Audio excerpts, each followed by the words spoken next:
నమస్కారం. Big debate ప్రత్యేక చర్చ కార్యక్రమానికి స్వాగతం.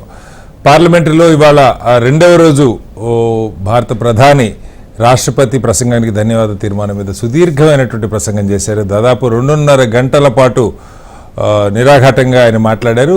ప్రతిపక్షాలు మొత్తం 2.5 గంటల పాటు వాళ్ళు నినాదాలు ఇస్తూనే ఉన్నారు. మణిపూర్ విషయంలో న్యాయం జరగాలి, వీ వాంట్ జస్టిస్, న్యాయదు అన్న పేరుతో నినాదాలు ఇస్తూనే ఉన్నారు. ప్రధాని ఎక్కడా కూడా ఎంత ఆటంకాలు ఎదురైనా కూడా ఆకుండా మాట్లాడారు. అయితే కీలకమైన అంశాల మీద ప్రధాని ఆన్సర్ చేశారా? ప్రధానంగా ప్రైమ్ మినిస్టర్ గారు మాట్లాడిన దానిలో ఒక నేరేటివ్ను మార్చే ప్రయత్నం జరిగిందన్న చర్చ జరుగుతూ ఉంది. ఇప్పటిదాకా ఎన్నికల ఫలితాల తర్వాత దగ్గర నుంచి 293 స్థానాలు వచ్చిన ఎన్డీఏ కూటమి, లేకపోతే 240 వచ్చిన బీజేపీ ఏదో కోల్పోయామన్న భావంలో ఉన్నది. అలాగే 99 స్థానాలు కాంగ్రెస్కి, 240 స్థానాలు ఇండియా కూటమికి వచ్చినప్పటికీ విజయం సాధించిన ఉత్సాహంలో వాళ్ళు ఉన్నారు. ఈ నేరేటివ్ మారకపోతే, మైండ్ సెట్ మారకపోతే ఇబ్బంది అన్న ఆలోచన చాలా కాలంగా జరుగుతుంది. దాని మీద ఇవాళ ప్రధాని అంకెలతో సహా ఏం జరిగింది, ఎవరు గెలిచారు, ఎవరు ఓడిపోయారు, ఎవరిని ప్రజలు ప్రతిపక్షంలో కూర్చోబెట్టారు, ఇవన్నీ కూడా మాట్లాడారు. ప్రధానంగా రాహుల్ గాంధీ గారిని ఉద్దేశించి బాలబుద్ధి పేరుతో అనేక మార్లు ప్రధాని సంబోధించారు. ఎక్కడా కూడా రాష్ట్రపతి ప్రసంగంలో కేవలం మొదట చివర రాష్ట్రపతి గారికి ధన్యవాదాలు తెలపడం తప్ప రాష్ట్రపతి ప్రస్తావన పెద్దగా రానటువంటి పరిస్థితి చర్చలో. మొత్తంగా 10 ఏళ్లలో బీజేపీ ఏం చేస్తుందని దానికంటే 70 ఏళ్లలో కాంగ్రెస్ వైఫల్యాలనే ప్రధాని ఎక్కువగా ఎత్తి చూపినటువంటి పరిస్థితి. మొత్తంగా దేన్ని ఉద్దేశించి ప్రధాని ఈరోజు మాట్లాడిన దాని లక్ష్యం ఏంటి, ఆ లక్ష్యం నెరవేరిందన్న దాని మీద ఇవాళ బిగ్ డిబేట్లో చర్చ చేపట్టాం. చర్చలో మనతో పాటు డాక్టర్ తులసిరెడ్డి గారు, కాంగ్రెస్ పార్టీ సీనియర్ నాయకులు, మాజీ పార్లమెంట్ సభ్యులు, అలాగే ఆంజనేయ రెడ్డి గారు, భారతీయ జనతా పార్టీ సీనియర్ నాయకులు మనతో ఉన్నారు. అలాగే బాబురావు గారు, సిపిఎం పార్టీ సీనియర్ నాయకులు కూడా మనతో ఉన్నారు. ముందుగా ఆంజనేయ రెడ్డి గారు నమస్కారం. హలో ఆంజనేయ రెడ్డి గారు. ఆంజనేయ రెడ్డి గారు, నా వాయిస్ వినపడుతుందా? చెప్పండి, ఏంటి వాళ్ళ మోడీ గారి ప్రసంగం లక్ష్యం ఏమిటి? ఆయన 2.5 గంటల పాటు నిజంగా అప్రిషియేట్ చేయాల్సిందే. ప్రతిపక్షాలు కంటిన్యూగా నినాదాలు చేస్తున్నా, ఎందుకు ఆశ్చర్యంగా స్పీకర్ కూడా వాళ్ళ మీద చర్యలు తీసుకోలేదు, ఎవరిని సస్పెండ్ చేయలేదు, సభను వాయిదా వేయలేదు. నిరంతరాయంగా వాళ్ళ నినాదాలు వినపడుతున్నాయి. ఆ నినాదాల హోర్లోనే ప్రధాని మాట్లాడిన పరిస్థితి ఎలా అర్థం చేసుకోవాలి? మోడీ గారి లక్ష్యం ఏంటి ఈరోజు మాట్లాడిన దానిలో? శ్రీనివాసరావు గారు ప్రతిసారి ఎన్నికలైన తర్వాత లేదా సంవత్సరం మొదట్లో ఉభయ సభలను ఉద్దేశించి రాష్ట్రపతి ప్రసంగించిన తర్వాత వారికి ధన్యవాదాలు తెలుపుతూ అందరూ మాట్లాడతారు. అంతిమంగా ప్రధానమంత్రి గారు అన్నిటికీ సమాధానం చెబుతారు. సో ఇది ట్రెడిషన్ కదా, ఇది కొత్త విషయం ఏం కాదు కదా. ఇది పార్లమెంటరీ పార్టీ సాంప్రదాయము. అనేక సందర్భాల్లో ప్రధానమంత్రి గారు గత 10 సంవత్సరాలు, మళ్ళీ ఇప్పుడు 11వ సంవత్సరము ఏ ట్రెడిషన్, ఏ సాంప్రదాయం అయితే ఉందో అది దాన్ని కొనసాగిస్తూ అది కొనసాగించాలి, తప్పదు కదా. ఇందులో నుంచి మనం ఎవరు డివియేట్ కాలేము. మాట్లాడుతూ ప్రభుత్వం మీద చేసిన ఆరోపణలు, వారి వ్యక్తిగతంగా వారి మీద చేసిన ఆరోపణలు అన్నిటికీ సమాధానం చెప్పారు. సో ఆయన ప్రధానమంత్రి కాదు, లీడర్ ఆఫ్ ద హౌస్. ఆయన లీడర్ ఆఫ్ ద హౌస్. ప్రతిపక్ష నాయకుడు MOP, leader of the opposition. Prime minister is leader of the house. So ఆయన ప్రధానమంత్రిగా ఆయన ప్రభుత్వం మీద చేసిన విమర్శలు వాటన్నిటికీ సమాధానం చెప్పాలి. అదే సమయంలో రాష్ట్రపతి గారు చేసిన ప్రధానమంత్రికి రాష్ట్రపతి గారు చేసిన ప్రసంగానికి ధన్యవాదాలు చెప్తూ వారు కూడా మాట్లాడాల్సిన సందర్భము. ఆ విధంగానే చూడాలి తప్ప మనము దీంట్లో ఏదో రాజకీయ కోణాలు ఇంకేదో చూడవలసిన అవసరం ఉందని అనుకుంటున్నా. సార్, 2.5 గంటల పాటు ప్రధాని మాట్లాడితే దాని ఉద్దేశం ఓన్లీ ధన్యవాదాలు అంటే అయిపోద్ది కదా. ఎవరైనా ఆయనైనా వీళ్ళైనా ఎవరైనా చెప్పాను కదా, ప్రభుత్వం మీద వివిధ పార్టీ నాయకులు చేసిన విమర్శలకి అన్నిటికీ point by point, issue by issue సమాధానం చెప్పవలసిన బాధ్యత ప్రధానమంత్రి మీద ఉంది.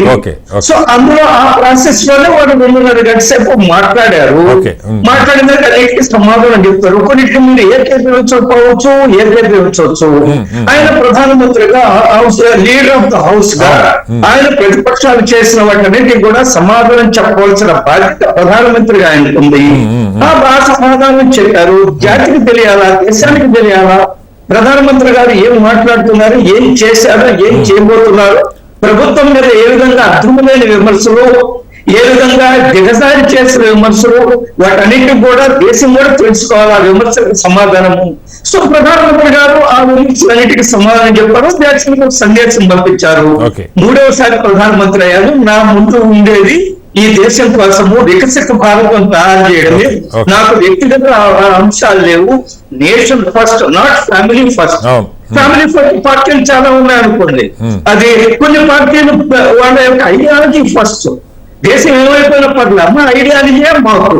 కానీ ప్రధానమంత్రి గారు చాలా స్పష్టంగా చెప్పారు, నేషన్ ఫస్ట్, దాని ఉద్దేశంతో నేను పనిచేస్తాను, చేస్తున్నాను. అందుకనే మూడవసారి మళ్ళా తిరిగి అధికారానికి ఇచ్చారు ఎన్డీఏ కూటమికి.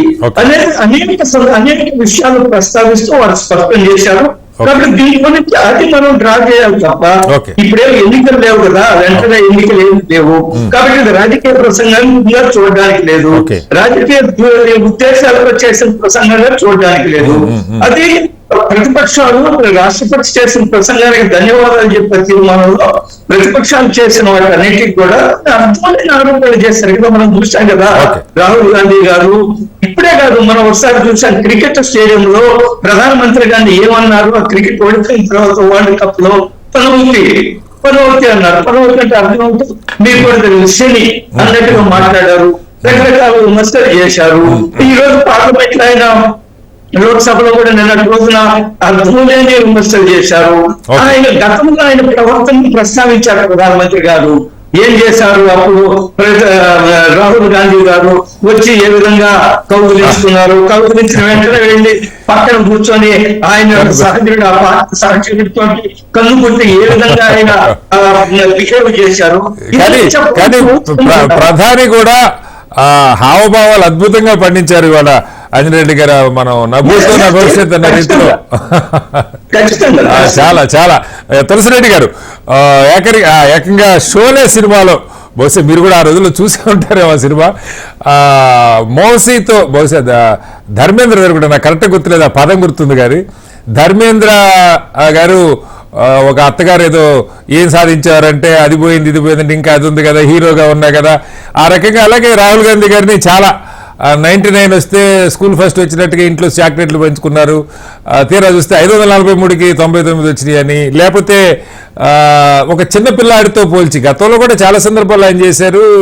ఏ బచ్చా అభి భాషణ్ కర్నా సీక్నా అని చెప్పి చాలా సభల్లో మాట్లాడారు. అదే ధోరణి ఆ లీడర్ ఆఫ్ అపోజిషన్ అయినా కూడా ప్రత్యక్షంగా రాహుల్ గాంధీ గారి పేరు తీసుకోకపోయినా బాల్ బుద్ధి అని చెప్పి చాలాసార్లు ఇవాళ సభలో ప్రధాని మాట్లాడారు. నిన్నేమో అపోజిషన్ లీడర్ అంటే చాలా సీరియస్గా తీసుకోవాలి కాబట్టి సీరియస్గానే మేము తీసుకున్నాం, అందుకే నవ్వను కూడా నవ్వట్లేదని చెప్పారు ప్రధాని.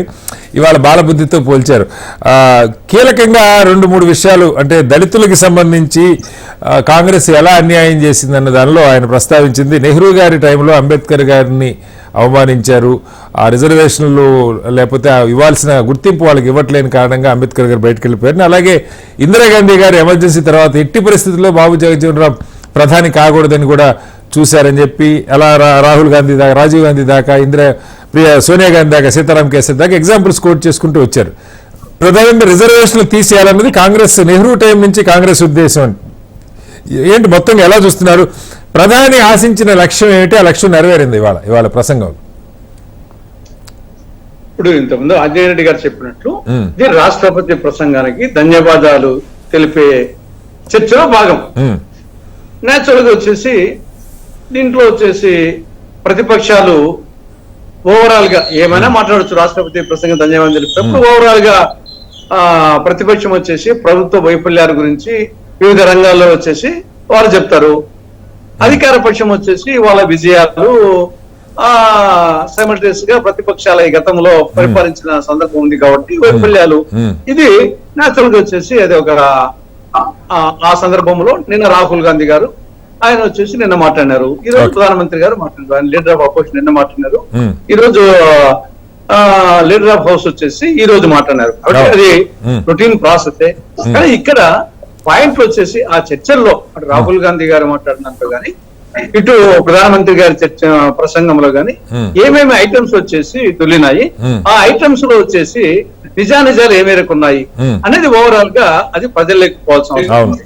బట్ ఇక్కడ నిన్న రాహుల్ గాంధీ గారు సరే మొట్టమొదటిసారి గత 10 సంవత్సరాలుగా పార్లమెంట్ లో ప్రధాన ప్రతిపక్షమే లేకుండా ప్రతిపక్ష పార్టీని లేకుండా జరిగిన నేపథ్యం ఉంది.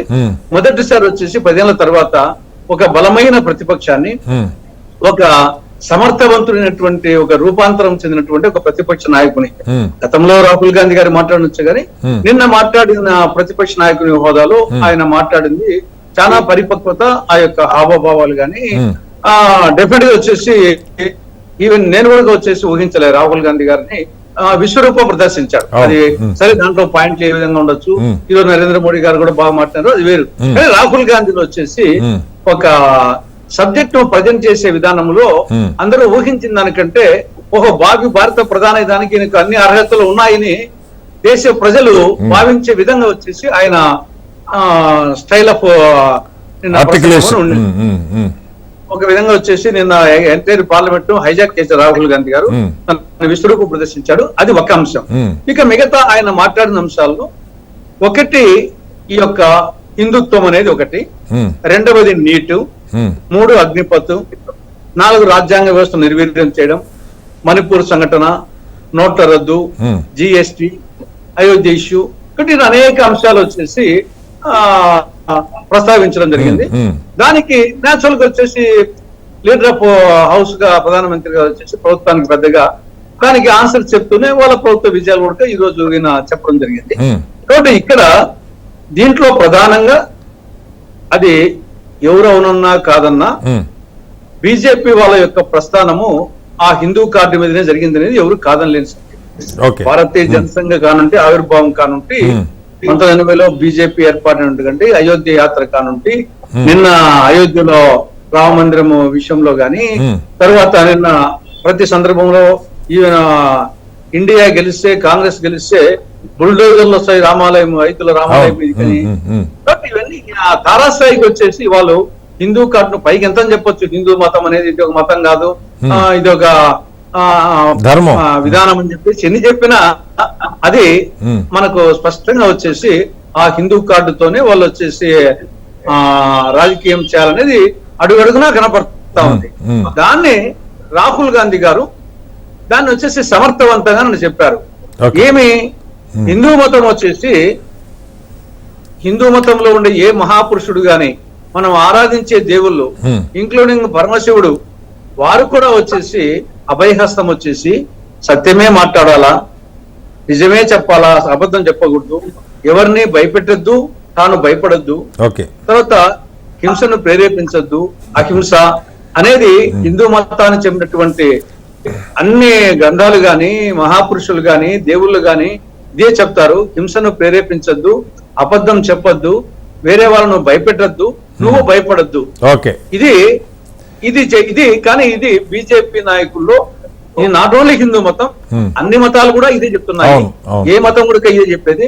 కానీ ఇక్కడ వీళ్ళు దాంట్లో ఉండేది బీజేపీ వాళ్ళు వచ్చేసి మోడీతో సహా బీజేపీ వాళ్ళు నిరంతరము హింస హింస హింస, ద్వేషం ద్వేషం ద్వేషం, అబద్ధం అబద్ధం అబద్ధం, అసత్యం అసత్యం అసత్యం, ఇది విధంగా వాళ్ళు ఉన్నారు. కాబట్టి వాళ్ళు హిందువులుగా చెప్పుకునే అర్హత బీజేపీ వాళ్ళకు మోడీ బీజేపీ వాళ్ళు లేదు అనేది ఆయన ఎస్టాబ్లిష్ చేశారు. అది సరే, వీళ్ళు దానికి వచ్చేసి హిందువులను వచ్చేసి అన్నాడు. ఆయన హింస వద్దు అని హిందువులకు సంబంధించినటువంటి మహాపురుషులు దేవుళ్ళు చెప్తున్నారని ఆయన అంటే, ఈయన వచ్చేసి హిందువులు మోడీ గారు అమిత్ షా గారు వచ్చేసి హిందువులు హింసావాదం అన్నారు అని ఆయన అనందానంటే ఏ అబద్ధం చెప్పొద్దని చెప్పేసి రాహుల్ గాంధీ గారు చెప్పారు. ఆ అబద్ధమే జస్ట్ నిన్నటికి రోజుకి అబద్ధమే చెప్తున్నారు వచ్చేసి. ఇది ఒకటి. ఇంకా రెండవది వచ్చేసి నీటి గురించి. ఇది దేశానికి బన్నింగ్ గత నెల రోజులుగా వచ్చేసి ప్రస్తావించారు మోడీ వాళ్ళ సభలో, కానీ దాని గురించి పరిష్కారం చెప్పలా. ఊరిక ఇప్పుడు ఏదో ఊరిక దానికి చెప్పాలి కాబట్టి చెప్పినట్టు ఉంది తప్ప దాంతో చిత్తశుద్ధి ఇంతవరకు యాక్షన్స్ లో కనిపించలేదు. ఈ రోజు ఆయన మాటల్లో కనిపించలేదు నీటి విషయంలో. అదేవిధంగా అగ్నిపథ్ సంబంధించి సరే ఈవెన్ వచ్చేసి మన ఎన్నికల్లో చాలా ఉత్తరాది రాష్ట్రాల్లో అది నెగటివ్ ఇంపాక్ట్ పడింది బీజేపీకి అనేది అవును మనకు స్పష్టంగా తెలుస్తా ఉంది. ఈవెన్ ఉత్తరప్రదేశ్ లో గానీ రాజస్థాన్ లో గానీ ఈవెన్ హర్యానా. జేడీయూ నాయకులు కూడా జేడీయూ ఎంపీ వచ్చేసి ఆయన దీన్ని సవరించాల్సిన అవసరం ఉందని అవును. ఆయనే చెప్పారు. కాబట్టి ఈ నేపథ్యంలో వచ్చేసి దాంట్లో ఉండే లోటుపాట్లను వచ్చేసి స్పష్టంగా చెప్పడం జరిగింది. ఇది దేశ భద్రతకు సంబంధించిన ఇష్యూ, నిరుద్యోగులకు సంబంధించిన ఇష్యూ. 25 years ఏజ్ లో మొత్తం నిరుద్యోగులుగా మారిపోతున్నారు. ఇది దాన్ని మిగతా రాజ్యాంగ వ్యవస్థను ఏ విధంగా నిర్వీర్యం చేసేది, మణిపూర్ సంఘటన అంటే నేను డైరెక్ట్ గా ఆయన అన్నాడు ఇటీవల వచ్చేసి నేను అందరు తిన్న జన్మించిన కాదనుకుంటాను, నేను సెపరేట్ గానే ఆయనే చెప్పాడు, ఎవరు చెప్పడం కాదు. కాబట్టి ఆ నేపథ్యంలో సెటరికల్ గా వచ్చేసి మణిపూర్ సంఘటన రావణ కాష్టాన్ని మాన్పద్దని చెప్పేసి భగవంతుడు చెప్పాడా, ఇవన్నీ వచ్చేసి ఆయన దాన్ని జోడించి చెప్పడం జరిగింది. మళ్ళీ వస్తాను సార్ మీ దగ్గరికి వస్తాను. బాబురావు గారు, ఇక్కడ ఒకటి ఎన్నికలైన దగ్గర నుంచి ఈవెన్ మనం నేషనల్ మీడియాలో చూసినా, ఈవెన్ ఆ రోజు రిజల్ట్స్ రోజు కూడా మనందరికి గుర్తుంది, మోడీ గారు పోటీ చేసిన వారణాసిలో కూడా తొలి రౌండ్లలో ఒక 4-5 రౌండ్లలో ఆయన వెనకంజలో ఉన్నారని. సరే ఆ తర్వాత 4.5 లక్షలు రాకపోయినా 1,00,000 మెజార్టీ వచ్చింది, గెలిచారు. అయితే ఏం జరిగింది అంటే మనకు అర్థమవుతున్నది 400 240 దగ్గర ఆగిపోయేసరికి ఒక మైండ్ సెట్ ఎందుకో క్యాడర్లో కూడా మన డౌన్ఫాల్ ఏమన్నా స్టార్ట్ అయిందన్నది అటు బీజేపీలో ఉన్నదని, అలాగే ఇండియా కూటమి అసలు కాంగ్రెస్ ముక్త భారత్ అన్న దగ్గర నుంచి, విపక్ష ముక్త భారత్ అన్న దగ్గర నుంచి చరిత్రలో ఎప్పుడూ లేనంత బలమైన ప్రతిపక్షం ఇవాళ ఉందని. 230 సీట్లతో ప్రతిపక్షం స్వతంత్రం వచ్చిన తర్వాత ఎప్పుడు అంత సంఖ్య ప్రతిపక్షానికి లేదు. అది ఈసారి కాంగ్రెస్కి 100 లోపే వచ్చి ఉండొచ్చు కానీ. సో దీన్ని దృష్టిలో పెట్టుకొని ఆ మైండ్ సెట్ మార్చడం కోసమా చాలా కాలం నుంచి ఆ నేరేటివ్ మారాలి. వాళ్ళ ప్రధాని కూడా పదమే వాడారు, వీళ్ళ నేరేటివ్ ఎలా ఉందంటే వాళ్లే గెలిచామన్న నేరేటివ్ ఉందని. దానికి రివర్స్ వినపడుతుందంటే అధికారంలోకి వచ్చినా కూడా బీజేపీ క్యాడర్లో చాలా మందిలో ఒక నైరాశ్యం ఉంది, మనం ఇంకా అంతకన్నా పైకి పోయే అవకాశం లేదేమో, చాలా సాచురేషన్కి వచ్చేసామన్నది ఇలాంటి చర్చలు వింటూ ఉన్నాం.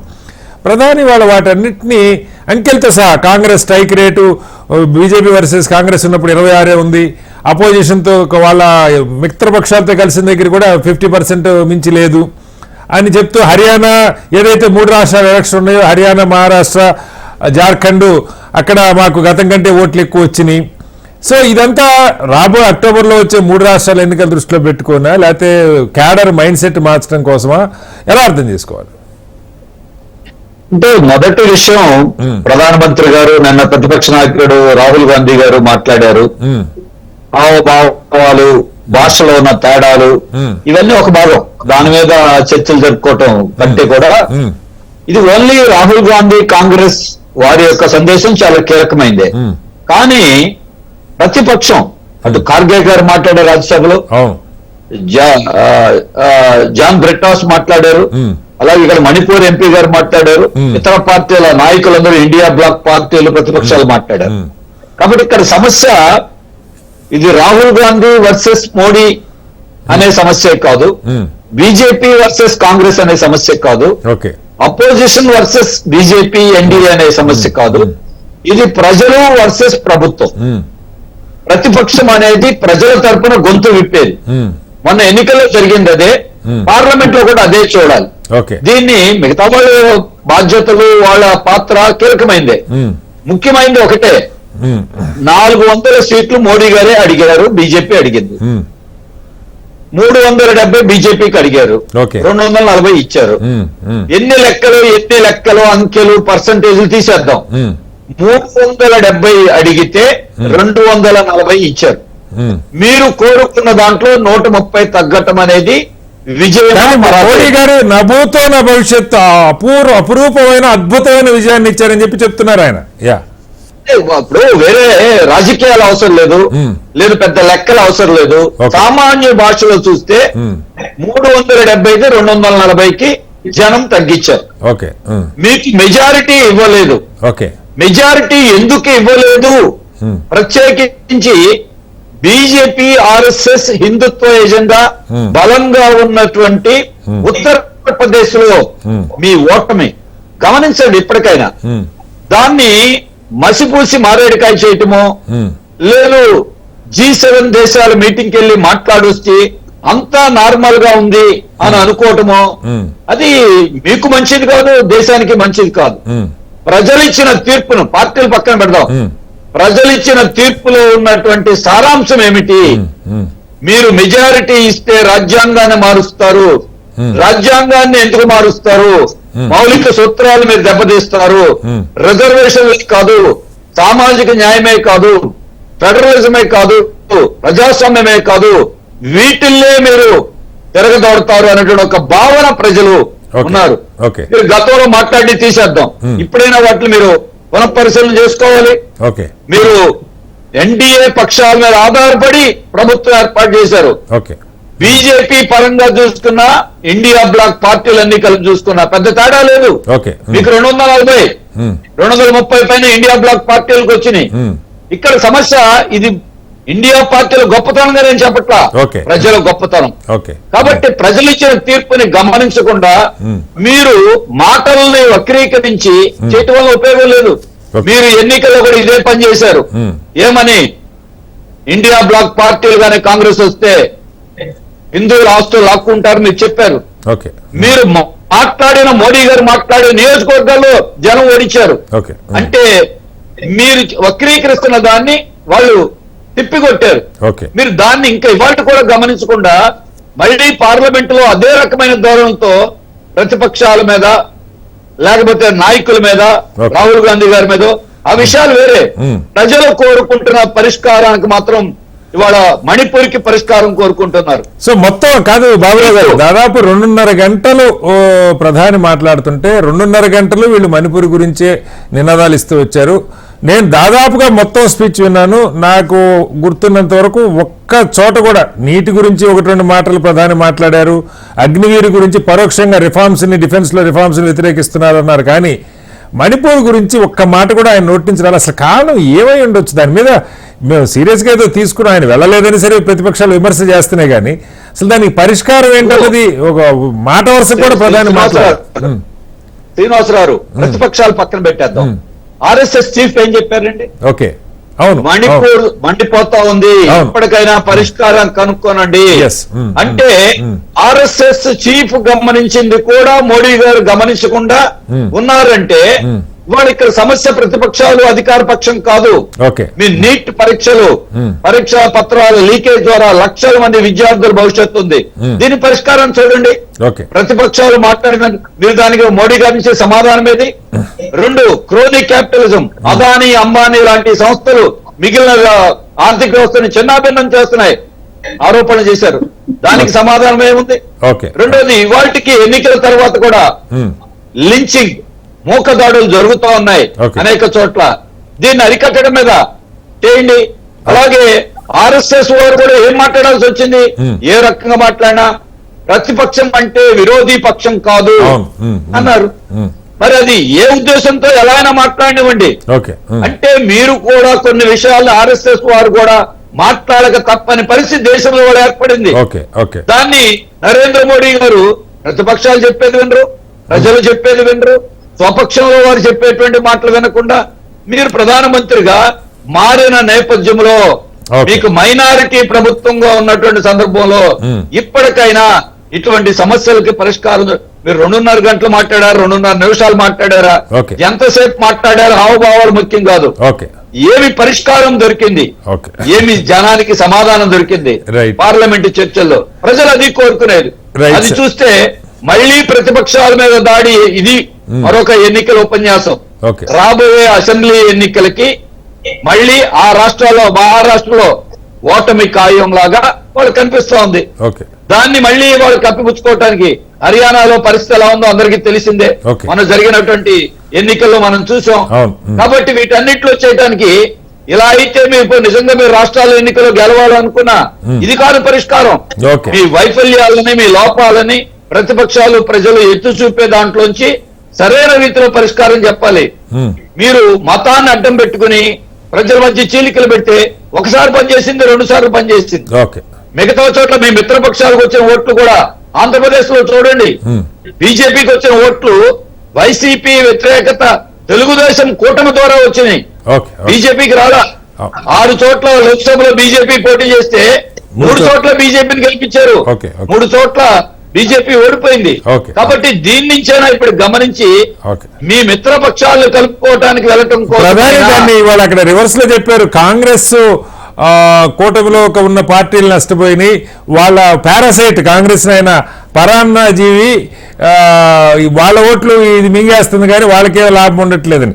నిజంగా ఏపీలో ఇది చర్చ కూడా చాలా మంది మాట్లాడారు. Strike rate, success rate Telugu Desam జనసేనతో పోల్చుకుంటే బీజేపీది ముఖ్యంగా పార్లమెంట్ లో మోడీ గారి నాయకత్వం మీద ఉంటే తిరుపతి పార్లమెంట్ లో 7 అసెంబ్లీ నియోజకవర్గాల్లో తెలుగుదేశం కలిసి ఓకే. అదే పార్లమెంటు నియోజకవర్గంలో బీజేపీ ఓడిపోయింది. ఎగ్జాక్ట్లీ. అరకులో అంతే, వచ్చిన దానికంటే 1,00,000 చిల్లర ఓట్లు తేడా ఉన్నాయి. అవును. దీన్ని మీరు రాజకీయాలు కూడా 6 చోట్ల గెలిచారు, ఒక చోట ఆయన కూడా అక్కడ పార్లమెంట్ రాలేదని. అందుకనే ఇటువంటి విషయాల్ని గమనించండి తప్ప ఈ ప్రధానమంత్రి గారి స్పీచ్ చూస్తే ప్రజలకు తీర్పు ఇచ్చిన తర్వాత కూడా ఏమీ మార్పు లేకుండా మళ్ళీ పాత ధోరణినే కొనసాగిస్తా ఉన్నారు. ఇప్పటికీ ఏమీ రైట్. బాబురావు గారు మళ్ళీ వస్తాను మీ దగ్గరికి. ఆంజనేయ రెడ్డి గారు, ఇక్కడ మీరు ఇందాక సరే ఇది కేవలం ప్రతిపక్షాలు రైజ్ చేసిన ఇష్యూస్ మీద ప్రధాని సమాధానం లేదా రాష్ట్రపతి ప్రసంగానికి ధన్యవాదాలు అన్నారు. కానీ నిన్న నాకు గుర్తుండి ఏ నాయకులు రాహుల్ గాంధీ గారు కానీ వేరే ఎవరు మాట్లాడిన దానిలో కూడా ఈ సీట్లు, పర్సంటేజ్లు, ఓట్లు ఈ భాష మాట్లాడాల. ఇవాళ ప్రధాని ఇదొకటే కాదు, కాంగ్రెస్ 13 రాష్ట్రాల్లో 0 సీట్లు గెలుచుకుంది, అలాగే ఒరిస్సా, ఏపీలో మేము అధికారంలోకి వచ్చాం, అరుణాచల్ ప్రదేశ్, సిక్కిము ఇవన్నీ కోట్ చేసుకుంటూ ఒక రకంగా రాబోతున్న ప్రజల తీర్పుని వారు పట్టించుకో.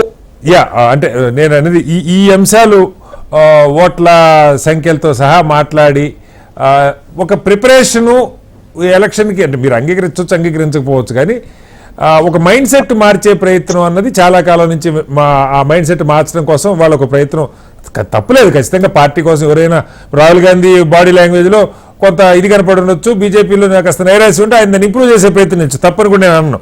అయితే నా ప్రశ్న ఒకటి ఆంజనేయ రెడ్డి గారు, 240 మంది పార్లమెంటు సభ్యులు గతంతో పోలిస్తే రెట్టింపు కంటే ఎక్కువ బలం మ్యాండేట్ ప్రజలు ఇచ్చారు.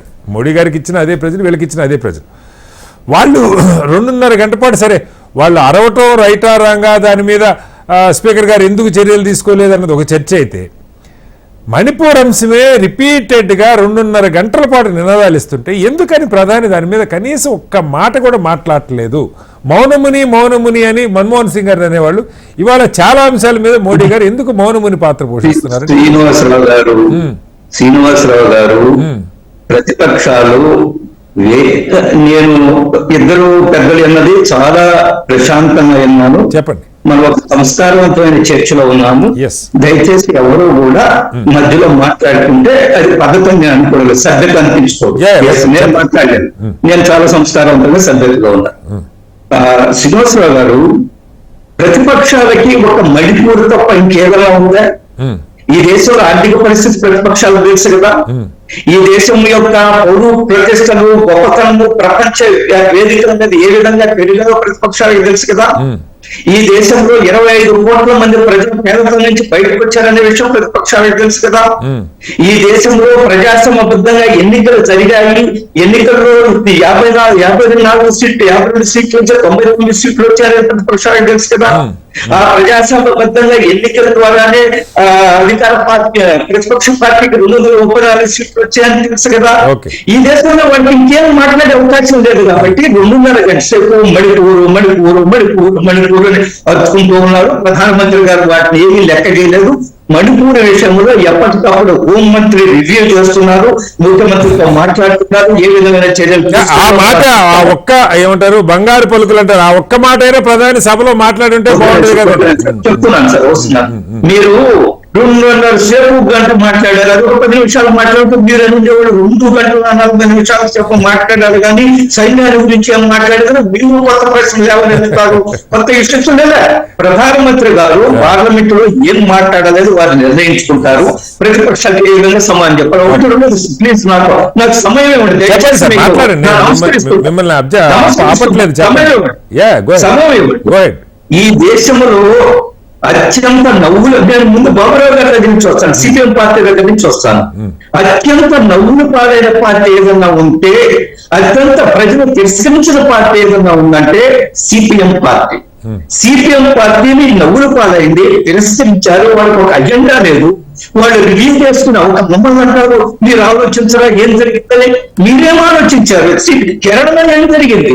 వెస్ట్ బెంగాల్లో 33 సంవత్సరాలు మీరు దండాలు అడిగారు, ప్రతిపక్షాలను అణిచేశారు, రాష్ట్రాన్ని సర్వనాశనం చేశారు. మీరు ఈ రోజు ఒక ఎమ్మెల్యే లేదు, ఒక ఎంపీ లేదు. మీరు రివ్యూ చేసుకున్నారా? ఏం జరిగిందో, మనం ఏం తప్పులు చేసామని ఒకసారి ఆలోచించారా? మీరు మైనారిటీ ప్రభుత్వం అంటున్నారు సిపిఎం నాయకులు, మీరు యూపీఏ ప్రభుత్వం మెజారిటీ ప్రభుత్వమా? అది మైనారిటీ ప్రభుత్వం కాదా? మీకు అప్పుడు గుర్తు రాలేదా? మీరు 400 సీట్లు వస్తాయని మీకు 240 వచ్చాయి ఓటమి కదా అంటున్నారు. మీ సంగతి ఏమిటి? మీకు అసలు సీట్లే లేవు కదా వెస్ట్ బెంగాల్లో, కేరళలో వీళ్ళు ఓటమి పాల్గొన లేదా? ప్రజలు మిమ్మల్ని తిరస్కరించలేదా? మీరు రివ్యూ చేసుకోవాల్సిన ఆత్మ పరిశ్రమ మీకు అక్కడ. ఈ దేశంలో మనం ఎవరి కొమ్ము కాస్తున్నాము? మనం చైనా కొమ్ము కాస్తున్నామా, లేదా దేశద్రోహుల కొమ్ము కాస్తున్నామా, తిబ్బెత్ కూడా కొమ్ము కాస్తున్నామా? మీరు ఆత్మ పరిశ్రమ చేసుకోవాల్సిన అవసరం లేదా? బీజేపీ ఎప్పటికప్పుడు ఆత్మ పరిశ్రమ చేసుకుంటున్న బట్టే 2 సీట్ల నుంచి 303 సీట్లకు వచ్చాం. రాజకీయ పరిస్థితుల్లో 240 సీట్లకు వచ్చాం. మాకు 0.6% ఓట్ల తేడాతోటి మేము 63 సీట్లు కోల్పోయాము. పెట్టుకోండి. అదే సమయంలో గత ఎన్నికలకు వచ్చిన ఓట్ల కంటే 68,50,000 ఓట్లు మాకు అధికంగా వచ్చాయి. అది గుర్తు పెట్టుకోండి. ఇవేమో మర్చిపోయి మీరు రకరకాల ఆలోచనలు చేసి ప్రజలు తిరస్కరించారు, ముఖాన్ని చూశారనే కనీసం ఇంగిత కాకుండా ఈ ఎన్డీఏని ప్రధానమంత్రి కూడా మాట్లాడుతుంటారు. మీరు మాట్లాడుతుందండి, అందులో ఎటువంటి అనుమానం లేదు. మీరు ఉన్నది కూడా పోతారు, అందులో ఎటువంటి కాదు. రాజనీయ రెడ్డి గారు, ఇక్కడ నా చర్చ సిపిఐ ఎలా పర్ఫార్మ్ చేసింది, కాంగ్రెస్ ఎలా పర్ఫార్మ్ చేసింది, బీజేపీ, దీని మీద కాదు. పార్లమెంట్ లో ప్రధాని ఏం మాట్లాడారు? నాకు అర్థం కావడం లేదు. మీరు మా పెర్ఫార్మెన్స్ మీద వాళ్ళు మాట్లాడినప్పుడు, బాబురావు గారు మాట్లాడినప్పుడు నేను వాళ్ళ పెర్ఫార్మెన్స్ మీద మాట్లాడకూడదా? What is this? I cannot understand. Why you are so biased? Why you are so anti NDA BJP? I cannot understand. Okay, I hope you are good man, you are tenting CPM కాదు. బాజిరెడ్డి గారు, నేను first వినండి, మీరు చెప్పేది గారు ఒక్క second. I will give you enough time, let me complete. నా question ఏంటంటే, పార్లమెంట్ లో ప్రధాని గారు మాట్లాడింది దేనికి సంబంధించినది? ఈ ఇష్యూస్ కి సంబంధించిందా, లేదంటే మైండ్ సెట్ నేరేటివ్ మార్చేదానికి సంబంధించిందా అన్న ప్రశ్న దగ్గరే నేను మొదలయ్యాను. ఓకే, శ్రీనివాసరావు గారు, పార్లమెంట్ లో ప్రధానమంత్రి గారు మాట్లాడింది అనేక దశాబ్దాలుగా పార్లమెంటరీ ప్రజాస్వామ్యము, పార్లమెంటరీ ట్రెడిషన్స్ ఏవైతే ఉన్నాయో వాటిని కొనసాగిస్తూ ఈ రోజు ప్రధానమంత్రి గారు ధన్యవాద తీర్మానానికి సమాధానం చెప్పారు. అంతకంటే మీరు టూ మచ్.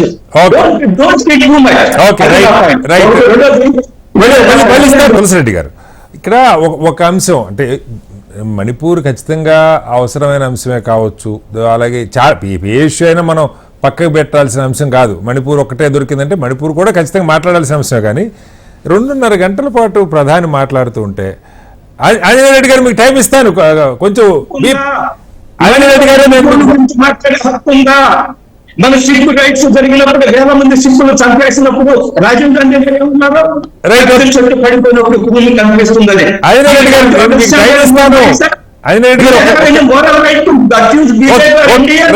నేను మీకు టైం ఇస్తాను కృష్ణ. తులసిరెడ్డి గారు, నిజంగా కూడా అంటే ఇప్పుడు మనకి వాళ్ళ సభ చూస్తే కనపడేది అంటే, బహుశా నేను చూసినంతలో ఇప్పుడు చాలాసార్లు అబ్జెక్షన్ చెబుతారు, వెల్లోకి వెళ్తారు, ఇవి జరుగుతాయి. కానీ 2.5 గంటల పాటు ప్రధాని మాట్లాడుతుంటే కంటిన్యూగా 3 సార్లు 4 సార్లు వెల్లోకి వెళ్ళారు. మనకు నచ్చొచ్చు నచ్చకపోవచ్చు ప్రధాని మాట్లాడేది, అది వేరే విషయం. కానీ అసలు అలా అడ్డుకుంటూ ఉంటే ఒక పైపు బలం పెరిగింది. ఎన్డీఏ కూటమికి వాళ్ళు పొత్తులో ఉన్నారు, కూటమి ప్రభుత్వం, అది బీజేపీకి మెజారిటీ లేదు. దీన్ని ఇష్యూస్ పరిష్కారానికి కాకుండా సభలో పైచేయికి ప్రయత్నం చేశామన్న ధోరణి చూసే వాళ్ళకి 2.5 గంటలు అరుస్తూ ఉంటే అది ఏ సంకేతం ఇస్తుంది? వ్యక్తిగతంగా నేను కూడా అది హర్షించాను.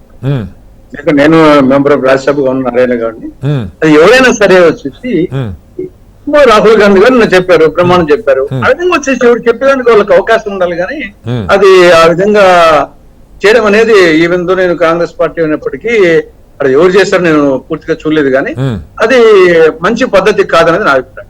దాంట్లో వచ్చేసి నా విషయంలో ఏమనుకున్నా కానీ పార్టీ పరంగా ఎవరనుకున్నా అంటే చూసే వాళ్ళకి కూడా అది అంత 5 నిమిషాలు గొడవ చేయొచ్చు, లేదా సభ వాయిదా పట్టే వాళ్ళు. విచిత్రంగా స్పీకర్ గారు కూడా కనీసం వాళ్ళ కొద్దిమందినన్నా సస్పెండ్ చేయలేదు, సభ వాయిదా వేయలేదు. ఆ అరుపుల మధ్య 2.5 గంటలు ప్రధాని మాట్లాడటం ఎందుకో కొంచెం అది బాగా అనిపించలా ఆ పాయింట్. అవును, కరెక్ట్ కాదు. సభను వాయిదా వేస్తారు. ప్రైమ్ మినిస్టర్ మాట్లాడేటప్పుడు ఎప్పుడు సభను వాయిదా. నేను ఆంజనేయుడు గారు, నా ఉద్దేశం కొంత గొడవని కంట్రోల్ చేయడానికి ప్రైమ్ మినిస్టర్ గారు మాట్లాడటం మొదలు పెడితే వీళ్ళు ఆగట్లేదు. 2.5 గంటలు ప్రధాని మాట్లాడుతుంటే సభలో కీలకమైన అంశమే కావచ్చు, ముఖ్యమైన అంశమే కావచ్చు, దాని మీద అదే కాంగ్రెస్ పార్టీ సంస్కారానికి నిదర్శనము. ఆ నాయకుడు కనీసం వాళ్ళు ఆపలేదు, మీరు కూర్చోండలేదు, అది ఆయన సంస్కారం. అది అంతే. రైట్. బాబురావు గారు, ఒకసారి దీని గురించి ఒక నిమిషం. అంటే మనం ఎలా అర్థం చేసుకోవాలి ఇది? అంటే నాకు తెలియదు, ఇవాళ రాష్ట్రపతికి ధన్యవాద తీర్మానంలో సస్పెండ్ చేయకూడదు అనుకున్నారా, లేదు 5 ఏళ్ల సభ తొలి దశలోనే సస్పెన్షన్లు ఎందుకు అనుకున్నారా? స్పీకర్ గారు 2-3 సార్లు కోప్పడ్డారు, మందలించారు, కానీ ఎవరి మీద చర్యలు లేవు. వీళ్ళు ఆగలేదు. ప్రధాని కాస్త ఇది సద్దుమణిగేదాకా ఆయన ఆగలేదు. మొత్తం మణిపూర్ అంశం మీద 2.5 గంటలు నినాదాలు నడిచింది. అంటే దీన్ని దృష్టిలో పెట్టుకొని భవిష్యత్తులో సభలు అసలు ఏ డైరెక్షన్లో వెళ్తాయి? మనకి కూటమి బలం, ఇండియా కూటమి బలం పెరగటం, ఎన్డీఏ కూటమి తగ్గటం, ఇది దేనికి సంకేతం? అంటే ప్రతిపక్షాలు అన్ని పక్షాల ప్రాతినిధ్యం ఉండటం అనేది దేశానికి మంచిదే. అది రాష్ట్రమైనా అసెంబ్లీ అయినా ప్రాతినిధ్యం లేకుండా ఏకపక్షంగా ఉంటే ఎలా ఉంటుందో గతంలో చూసాం, పార్లమెంట్ లో చూసాం. పార్లమెంట్ లో పోని ఒకే పక్షానికి మెజారిటీ ఉంది, అప్పుడు బ్రహ్మాండంగా సాగింది పార్లమెంటు. ఇక్కడ సమస్య అందరికీ ప్రాతినిధ్యం ఉండాలి, బలమైన ప్రతిపక్షం ఉండాలి. ఆ బలమైన ప్రతిపక్షం ఉన్నప్పుడు నిన్న రాహుల్ గాంధీ గారు ప్రతిపక్ష నాయకులు మాట్లాడుతా ఉంటే అధికార పక్షం ఏం చేశారు? మీరు అన్నట్టు వాళ్ళైనా వీళ్ళైనా మాట్లాడటం. ఇప్పుడు ఇందాక ఆంజనేయ రెడ్డి గారు అన్నారు, మీరు మాట్లాడుతున్నప్పుడు మేము మాట్లాడొద్దని. ఎవరు మాట్లాడలా? మాట్లాడడం, ఆయన మాట్లాడమన్నా మాట్లాడడం. కాబట్టి పార్లమెంటు సభల్లో అటువంటిది కూడా రావాలని కోరుకుంటాం. కానీ ఇక్కడ సమస్య ప్రతిపక్షాలు అడగటమే కాదు. ముఖ్యమైన ప్రశ్న ఏంటంటే, ఈరోజు మణిపూర్ అంశం ఉంది, ఎందుకు ఆ ఒక్కదాన్నే లేవనెత్తుతున్నారు అంటే అదే ప్రశ్న అడుగుతారు కదా. పార్లమెంటులో ఇంతకాలమైన ఎందుకు మోడీ గారు దానికి పరిష్కారం బీజేపీ చూపించదు అని అధికారంలో ఉన్న పార్టీని అడుగుతారు. సహజం. ఒక సమస్య అది చిన్న రాష్ట్రమా పెద్ద రాష్ట్రమా కాదు, సమస్య తీవ్రత దేశాన్ని, మన దేశ ప్రతిష్టని, రెండోది మన రాజ్యాంగం యొక్క మౌలిక సూత్రాలని, ప్రజల ఐక్యతని, సామరస్యానికి సంబంధించిన అంశం. అది ఒక అంశం, చిన్న అంశం కాదు అది. ఇది రాబోయే కాలంలో మన దేశాన్ని ఐక్యంగా ఉంచడం కోసం దేశభక్తితో పౌరులందరూ కోరతారు. మతము లేదు, రాష్ట్రం లేదు, అది దృష్టిలో పెట్టుకోవాలి. తర్వాత అంశం ఇందాక చెప్పారు, కేరళ ఏం చేశారు, బెంగాల్ ఏం చేశారు. ఖచ్చితంగా ఆయా సందర్భాలు వచ్చినప్పుడు మా పార్టీ లోపాలు ఏంటో చూసుకున్నాం. కానీ ఇక్కడ చెప్పారు చర్చ ఇది. రేపు కేరళ ఎన్నికల మీద చర్చ పెట్టారు అనుకోండి, ఆంజనేయ రెడ్డి గారు మాట్లాడతారు, నా అభిప్రాయం చెప్తాను. ఆంధ్రప్రదేశ్ గురించి చర్చ చెప్పారు అనుకోండి, ఆంధ్రప్రదేశ్ గురించి మాట్లాడతాం. కానీ ఇందాక ఆంజనేయ రెడ్డి గారు అన్నట్టు భాష మాట్లాడుకునేటప్పుడు పార్లమెంట్ లో సరే, పార్లమెంట్ లో మన చేతుల్లో లేదు, కనీసం ఎక్కడైనా మనం విమర్శలు సద్విమర్శలు చేసుకోవచ్చు. భాషలో మనం తొందరపడాల్సిన అవసరం లేదు. మీకు కోపం ఉండొచ్చు, ఆగ్రహం ఉండొచ్చు, మాకు ఉండొచ్చు, విధానపరంగానే ఉండాలి.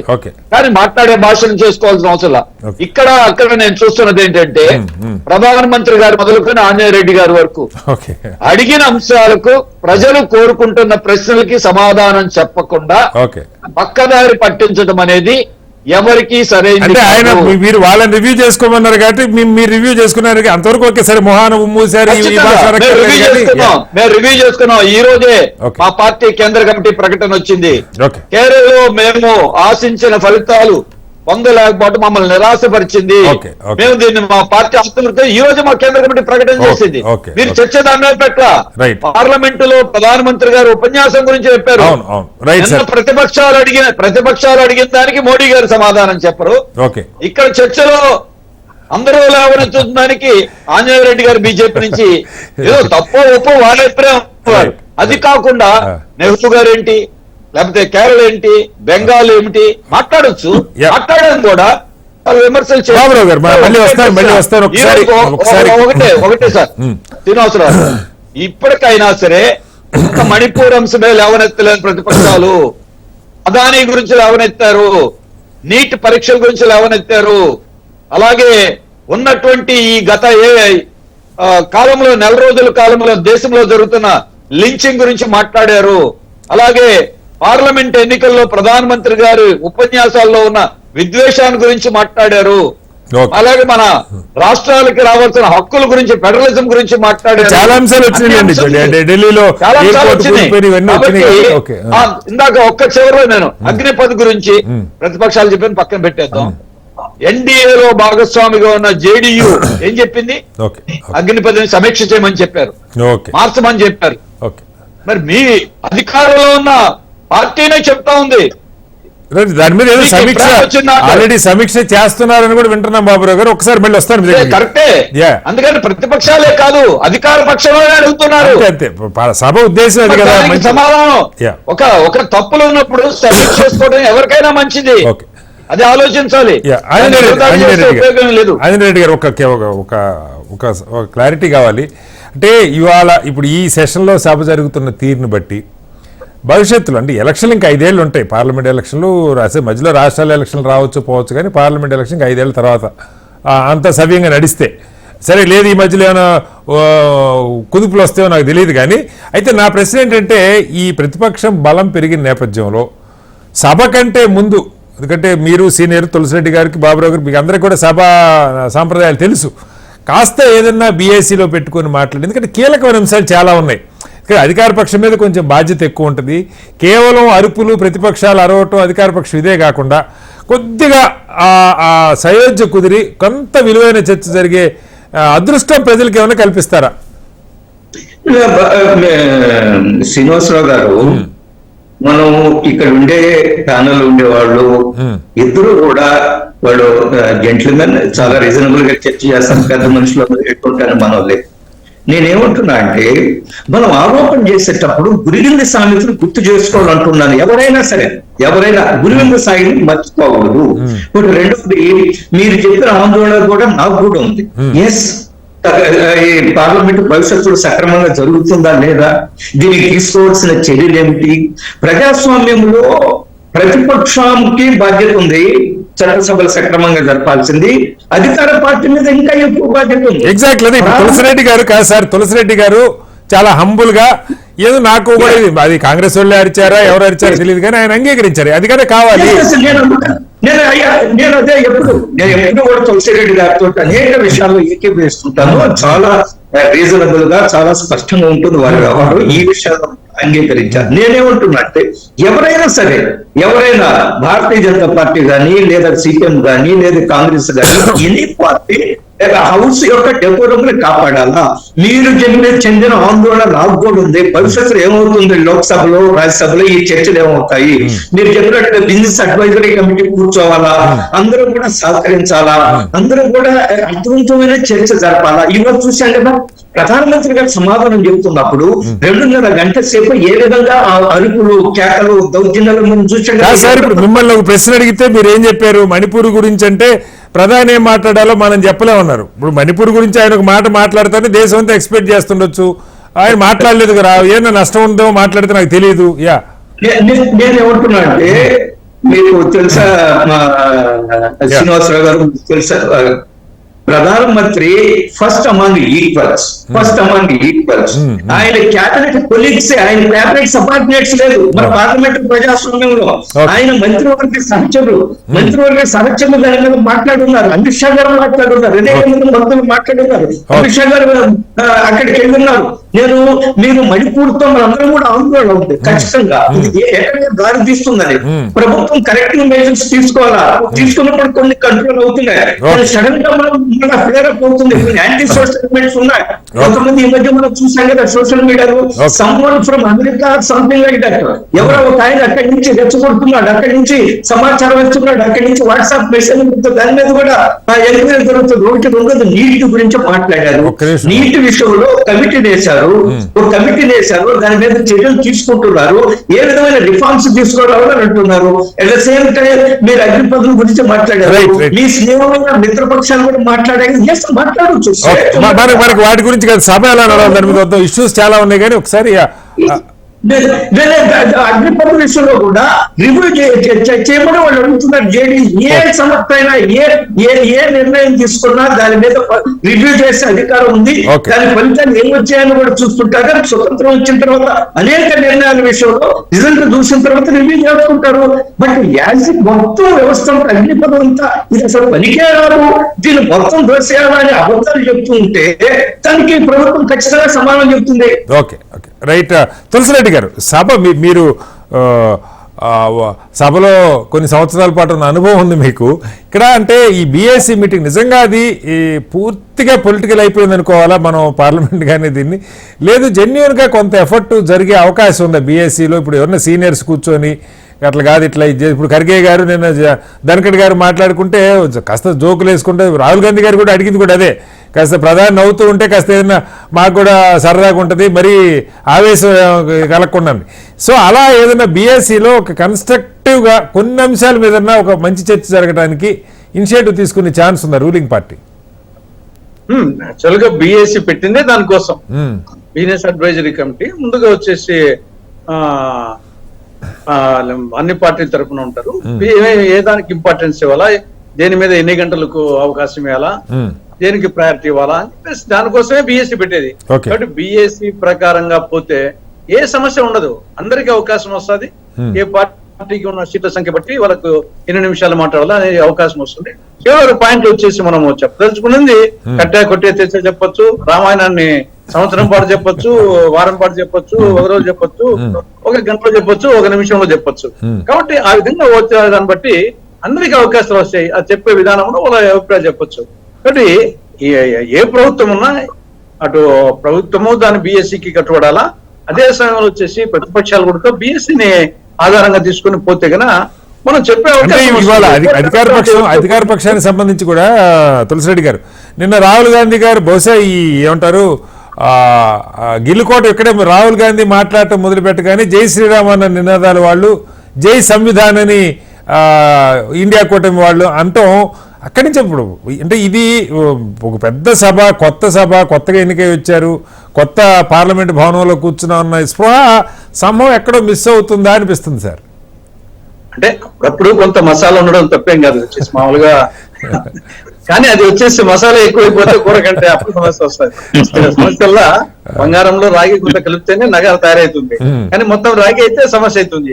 సేమ్ ఇక్కడ కూడా పావు కోడికి 30 మసాలా పెడితే తినలేము, 30 కోడికి పావు మసాలా 5 పైసల మసాలా బాగుంటుంది. కాబట్టి అప్పుడప్పుడు కొన్ని జోక్స్, కొన్ని సామెతలు, ఇవన్నీ లోకోక్తులు కొన్ని తప్పదు, కానీ శుద్ధి మించకూడదు. శుద్ధి మించితే అతి సర్వత్రా వర్జీయత్, అది జరుగుతుంది ఇప్పుడు ప్రతిసారి పార్లమెంట్ సమావేశాల్లో. ఏదో నిన్న పర్వాలేదు, కొంచెం నిన్న ఈ రోజు కొంచెం చూడదగ్గ ఉన్నది. ఇంకా కొన్నిసార్లు వచ్చేసి అసలు ముందు దాన్ని మార్చేసి వేరే ఏదో ఇంకో దానికి పోదాం అనిపించే విధంగా మనలాంటి ఎడ్యుకేటెడ్ పీపుల్ ఉంటే ఇంకా సామాన్య ప్రజలు ఈ అల్లరేందని నినాదాలు ఉన్నా నిన్న ఇవాళ అటు అధికార ప్రధాని ప్రతిపక్ష నాయకుడు మాట్లాడగలిగారు.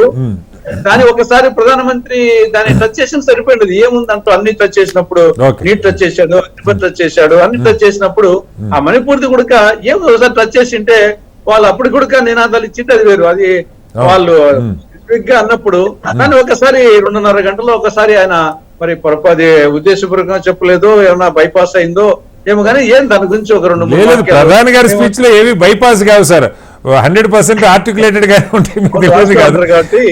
అయితే ఇక్కడ కాదు తులసిరెడ్డి గారు, ఇప్పుడు మొన్న ఈ సభ స్టార్ట్ అయినప్పుడే స్పీకర్ ఎన్నిక దగ్గర నుంచి సరే సంఖ్యాబలం పెరిగింది కదా, డిప్యూటీ స్పీకర్ ఇద్దామని వాళ్ళు అనుకోవాలా, సరే వాళ్ళు ఇవ్వకపోయిన దానికి మనం ప్రజల ముందు ఎత్తి చూపొచ్చు, ఆ సాంప్రదాయాన్ని పాటించట్లేదని మీరు అనుకోలా, పోటీ పెట్టారు. ఆ పోటీ అయిన తర్వాత కాసేపు స్పీకర్ ఎన్నికైన తర్వాత అటు ప్రధాని ప్రతిపక్ష నాయకుడు ఇద్దరు కలిసి ఆయన తీసుకెళ్ళడం చాలా గౌరవంగా చూసే వాళ్ళకి బాగుంది. మళ్ళీ తెల్లారి రాహుల్ గాంధీ గారు దాని మీద స్పీకర్ గారు వంగి నమస్కారం చేశారు ప్రధానికి అని చెప్పి ఆయన మాట్లాడారు. అంటే ఇలా ఇది నేను అటు ఇటు రెండు వైపులా ఫ్లేరప్ అవుతుంది కానీ మంచి చర్చకి దారి తీయట్లేదు కదా అన్నది. అవును, అది వచ్చేసి రెండు పక్కల నుండి పేరెంట్స్ ఉండాలా. ఎక్కడికి వచ్చేసి కొన్ని అధికార పక్షం తప్పులు చేయొచ్చు, కొన్ని ప్రతిపక్షం కూడా వచ్చేసి కొన్ని తప్పులు చేయొచ్చు, కానీ రెండు పక్కల ఉండకూడదు. ఇది ఓవరాల్ గా వచ్చేసి ప్రపంచం అంతా చూస్తా ఉంటుంది. ప్రపంచంలోనే అతిపెద్ద డెమోక్రటిక్ కంట్రీ అంటే ఇక్కడికి వచ్చేసి అమెరికా డెమోక్రటిక్ కంట్రీ అయినప్పటికీ అతిపెద్ద డెమోక్రసీ మంది వచ్చేసి పార్లమెంటరీ డెమోక్రసీ. కాబట్టి ప్రపంచానికి ఈరోజు ప్రజాస్వామ్యం అంటే భారతదేశాన్ని చూపించే విధంగా మిగతా ఉండొచ్చు ప్రజాస్వామ్య దేశాలు, కానీ చిన్న చిన్న ఇవన్నీ. కానీ ఇంత 140 కోట్ల ప్రజానీకానికి రిప్రజెంట్ చేసే పార్లమెంట్ వచ్చేసి పార్లమెంటరీ ప్రజాస్వామ్యం అంటే ఆషామాషి కాదు. కాబట్టి ఎన్ని ఉన్నప్పటికీ మన గొప్పగా చెప్పుకోవాలా. కొన్ని అవకతవకలు ఉండొచ్చు కానీ మరింత మెరుగుపరచడానికి మనము భావి తరాల వారికి మరింత మెరుగైన ప్రజాస్వామ్యాన్ని పార్లమెంటరీ ప్రజాస్వామ్యాన్ని అందించే విధంగా అటు అధికార పక్షము ప్రతిపక్షము నాయకులు కూడా ఆ విధంగా చేస్తే బాగుంటుంది. రైట్ బాబురావు గారు, సుదీర్ఘకాలం పార్లమెంట్ లో బహుశా హైయెస్ట్ సార్లు గెలిచిన వాళ్ళు ఎవరంటే వామపక్ష నాయకులే. ఐకే ఇంద్రజిత్ గుప్తా గారు, సోమనాథ్ చటర్జీ గారు 11 సార్లు, 9 సార్లు, 10 సార్లు. పార్లమెంటరీ ప్రాక్టీసెస్ సరే ఇప్పుడు మీకు సంఖ్యాబలం తగ్గి ఉండొచ్చు, సింగిల్ డిజిట్లోకి వచ్చి ఉండొచ్చు, కానీ కనీసం ఆ చర్చ జరగటానికి, మంచి చర్చ జరగటానికి అలాంటి ఫిగర్స్ ఎవరు లేరు ఇప్పుడు ఇక్కడ. కాస్త రెండు వైపులా మాట్లాడి ఆ సీనియారిటీ కాస్త కూర్చోబెట్టుకొని మాట్లాడి వాళ్ళ స్పీకర్ గారిని చూస్తే ఆయన ఒకవైపు మోడీ గారు మాట్లాడుతుంటే చాలా ఏమంటారు తాదాత్మ్యం చెంది చూస్తూ ఉన్నారు. ఆయన ప్రతిపక్షం వైపు తిరగగానే ఆయన ముఖం కందగడ్డలాగా అయిపోతాం. నేను ఎందుకంటే అంటే బాడీ లాంగ్వేజ్ కూడా చాలా ఇంపార్టెంట్. ఆయన నేను మోడీ గారికి అవసరమైతే పాదాబంధనం చేస్తానని ఈయన రైట్ చేయటం తప్పు కావచ్చు, కానీ ఆయన ఆ మాట అంటే కూడా తప్పే నా దృష్టిలో అయితే. ఎందుకంటే ఒక సభాపతిగా సభలో ఉన్న సభ్యులకి పాదాబంధనం చేస్తారని కూడా కరెక్ట్ కదా. ఎలా దీన్ని కొంచెం గాడిని పెట్టగలిగిన మనుషులు ఎవరన్నా ఉన్నారా జాతీయ స్థాయిలో? మనుషులు సీనియర్లు ఉండటం ఉండకపోవటం అదొక సమస్య, వాళ్ళకి ఎప్పుడు వాళ్ళ పాత్ర ఉంటుంది. కానీ దృక్పథం మెయిన్. పార్లమెంటరీ ప్రజాస్వామ్యాన్ని పరిరక్షించాలనేటువంటి ఆలోచన ప్రభుత్వాల్లో ఇది చాలా కీలకం. ప్రభుత్వంలో విధానాల పరంగా ఉండే డైరెక్షన్ బట్టి సభ్యులు నడుస్తారు. వాళ్ళ డైరెక్షన్ ఎలా ఉంది అని చూస్తే అసలు పార్లమెంటులో స్టాండింగ్ కమిటీకి పంపకుండా బిల్లులని పార్లమెంట్ ఆమోదించడం గతానికి ఇవాళకి చూస్తే 25% మాత్రం కూడా స్టాండింగ్ కమిటీకి పంపట్లేదు. ఇది ఎవరి చేతిలో ఉంది? ఇది పాలకపక్షం చేతిలో ఉంది. అంతేకాదు పార్లమెంటు సమావేశాలు జరిగేటువంటి రోజులు మీకు పార్లమెంటు ప్రారంభమైనప్పటి నుంచి చూడండి క్రమంగా తగ్గిపోతా ఉన్నాయి. ఇది ఎవరు నిర్ణయించాలి? ఇది పాలకపక్షం చేతిలో ఉంది. అలాగే ప్రతిపక్షాలని మూకమ్మడిగా అందరినీ సస్పెండ్ చేసి కీలకమైన సిఆర్పిసి చట్టానికి కొత్త చట్టములు తీసుకొచ్చి నిన్నటి నుంచి అమల్లో వచ్చినటువంటి న్యాయ సంహిత చట్టాల దాకా ఏకపక్షంగా ఆమోదించడం ప్రజాస్వామ్యంలో ఏ రకమైన డైరెక్షన్ ఇస్తూ ఉంటుంది. అలాగే పార్లమెంటులో ప్రధానమంత్రి గారు ఇక్కడే కాదు ఇంతవరకు ఒక ప్రెస్ కాన్ఫరెన్స్ అడ్రస్ చేయరు, ప్రజలకు సందేశం ఇవ్వాల్సిన దాన్ని. ఇవన్నీ డెమోక్రసీకి సంబంధించిన ఈ రోజు ఎలా వ్యవహరించారు, తప్పులేంటి ఒప్పులేంటి అది ఓకే, అది మీ అభిప్రాయం మీకుండొచ్చు, ఇంకోళ్ళ అభిప్రాయం ఇంకోండొచ్చు, జనం కూడా కోరుకుంటారు. కానీ ఓవరాల్ దృక్పథం మారాల్సింది ఎవరు ప్రభుత్వంలో ఉన్నా వాళ్ళు ఈ పార్లమెంటరీ డెమోక్రసీని పరిరక్షించాల్సిన బాధ్యత అధికార పక్షం మీద ఉంటుంది. ఆ అధికార పక్షం లేనప్పుడు ఇవాళ దేశంలో ఈ పరిణామాలన్నీ గత 10 ఏళ్ల కాలంలో మీరు చూడండి. గతంలో కాంగ్రెస్ ఉన్నప్పుడు ఇటువంటి ఎమర్జెన్సీ ఉన్నప్పుడు ఇతరులు ఉన్నప్పుడు ఆ రోజు చర్చ జరిగింది. ఇవాళ అన్డిక్లేర్డ్ ఎమర్జెన్సీ లాగా ఈ 10 ఏళ్లలో జరుగుతున్నటువంటిది అనేక ఎగ్జాంపుల్స్. వీళ్ళే కాదు, పార్టీలే కాదు, పార్టీలకు బయట ఉన్నటువంటి సామాజిక కార్యకర్తలు, మాజీ జడ్జీలు, ప్రజాస్వామ్యాన్ని కోరుకునే పౌర సమాజానికి సంబంధించిన వాళ్ళు అందరూ ఆందోళన చెందుతున్నారు ఈ విషయాల మీద. పార్లమెంటరీ ప్రజాస్వామ్యాన్ని తప్పనిసరిగా కావాలి. ఆంజనేయ రెడ్డి గారు ఒకటే ప్రశ్న, ఇవాళ జరిగిన తర్వాత అధికార పక్షం కూడా నేను అనేది సరే ఇప్పుడు కొంతన్న మొత్తానికి మొత్తం మారుతుంది, రాజకీయాలు వదిలేసి దేశం కోసం పార్టీలు ఆలోచిస్తాయని మనం ఎవరూ అనుకోలేం. కానీ రెండు వైపులా కొంత చర్చ జరగాలి, కాస్త సీరియస్గా అపోజిషన్ కూడా మాట వరుస కాకుండా నిజంగానే సీరియస్గా వాళ్ళ బలం పెరిగిందన్న దాన్ని గుర్తించి 230 పైగా వాళ్ళు వచ్చున్నప్పుడు అది లేదన్నట్టుగా వ్యవహరించడం కూడా కరెక్ట్ కాదు కదా. ఆ రకంగా కాస్త కొన్ని స్టాండింగ్ కమిటీకి పంపించడం అలా ఏదైనా పరిశీలన చేసే అవకాశం ఉందా? శ్రీనివాసరావు గారు, ప్రతిపక్షాలు బలం పెరిగింది కాబట్టి పార్లమెంటరీ సాంప్రదాయాన్ని పాటించాలా, బలం లేదు కాబట్టి పార్లమెంటరీ సాంప్రదాయాల తొంగలో దొక్కాలి అనేది ఏమాత్రం సమంజసం కాదు. ప్రతిపక్షాలు మొత్తం ఉన్నప్పటికీ కూడా పార్లమెంటరీ ప్రజాస్వామ్యానికి ఉంటారు. ఒకటి ఉన్నది నాకు ఆశ్చర్యం ఏంటంటే, బాబురావు గారు మాట్లాడుతూ 10 సంవత్సరాల ముందు మొత్తం పూతల స్వర్గమైనట్టు, అది ఏదో గార్డెన్ ఆఫ్ ఈడెన్ నడిచినట్టు చెప్పలేదు సార్. ఎమర్జెన్సీ అప్పుడు కూడా చర్చ జరిగింది అంటున్నారు. ఒక నిమిషం సార్ ప్లీజ్.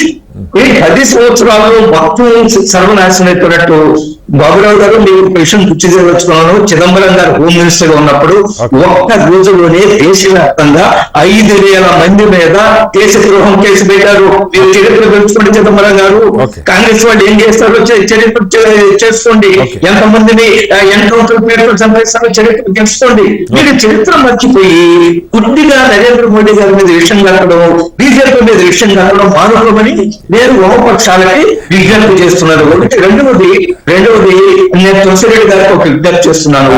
రాహుల్ గాంధీ గారు అనేక సందర్భాల్లో ఆ నఫరత్ కా ప్రచారమే మొహమ్మద్ కా దుకాణం తీసుకున్నానని చెప్పారు. ప్రభుత్వం మీద, మోడీ గారి మీద ఎందుకంత విషయం దొరుకుతున్నారు? నా కుటుంబ ఆస్తి, నా సొంత ఆస్తి, అది పెరుగుతున్నారు. బీజేపీ వాళ్ళు పెరుగుతున్నారు, అందుకనే విషయం దొరుకుతున్నారండి. మొత్తంగా పార్లమెంట్లో నిన్న ఈరోజు జరిగిన సంఘటనలు ప్రజలకు కొన్ని సందేహాలు అయితే లేవనెత్తున్నాయి. సభలో కీలకమైన అంశాల మీద ప్రతిపక్షం బలం పెరిగిన రీత్యా అధికార పక్షం దాన్ని గుర్తించని వాతావరణం అనుకోవాలా, లేకపోతే సభ జరగకుండా అడ్డుకునే వ్యూహం ప్రతిపక్షం పడుతుంది అనుకోవాలా? ఏదైనా ప్రజలు నచ్చి మెచ్చేటువంటి చర్చలు అయితే జరగాలని కోరుకుందాం. ఆ దిశగా అటు అధికార పక్షం ఇటు ప్రతిపక్షం ఒకరికొకరు సహకరించుకొని కీలకమైన అంశాల మీద పరిష్కారాలు కనుగొనాలని చర్చలో పాల్గొన్న విఘ్నులు అభిప్రాయపడుతున్నారు. చర్చలో పాల్గొన్న డాక్టర్ తులసిరెడ్డి గారికి, ఆంజనేయ రెడ్డి గారికి, బాబురావు గారికి ప్రత్యేక ధన్యవాదాలు. ఇది వాళ్ళ బిగ్ డిబేట్. రేపు మరోస్తాం, మళ్ళీ కలుద్దాం. అందరికీ నమస్కారం. సెలవు.